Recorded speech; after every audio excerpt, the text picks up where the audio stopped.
what happened was this, and Mark, you know this, it is a very, very hard market to be successful in if you're not local.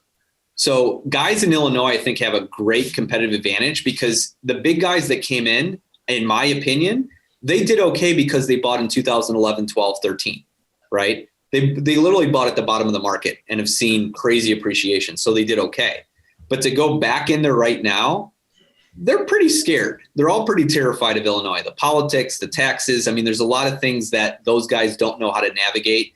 And then square footage, for example, basements. I mean, think of how many our data can be very tough to navigate if you don't know what you're doing, right?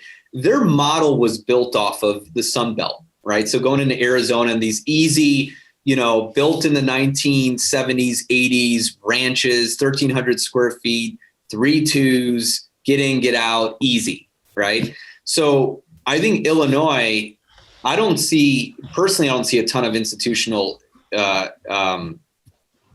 activity right now. I think there may be a couple of small players or some new funds coming on the scene that come in there that will probably get clobbered because they don't know what they're doing.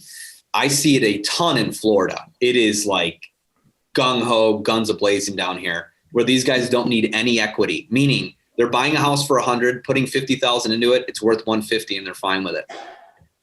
And they'll settle for 5.25 net yield. Like, so they just think they're going to ride a wave. Like, I don't understand that thought process. Wait, say it again. Do they think they're just going to ride a wave? Like, I don't understand that thought process. So when you're borrowing your money at 2%, okay, and then they're securitizing. So what they've done is they figured out a way, and this was, I don't know, probably about 5 or 6 years ago. So you know how they bundle mortgages and they would sell them off in tranches? They began doing that with rental income, okay? So they bundle it up and sell it overseas. So I call this funny money. All right. They're borrowing at 2%. They're getting a 5.25 net yield. I don't know how much debt is involved. I don't know how much equity is involved. They've figured something out in their crazy world, right? Where it makes sense to them. And then it's become a land grab. New construction alone, like in the Florida market. So build to rent is exploding. All right. They're buying lots, they're building, and then they're renting them out. So I don't know what the end. Well, I'll tell you what I think the end game is, because I heard it at a conference. IMN, if you guys are familiar with IMN. Yep. Great. Well, at least it used to be great. I don't know what it's like now, but I started going to it when it first started. And what was awesome was it was 150 guys there. It's not whatever it is now. And these were some of the smartest dudes, in the country in terms of real estate.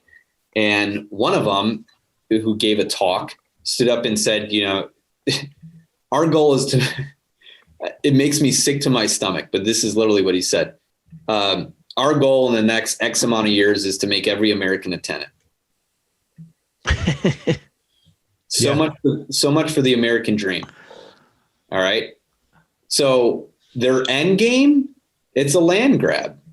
If they control assets, I mean, look at the caps on multi-unit right now.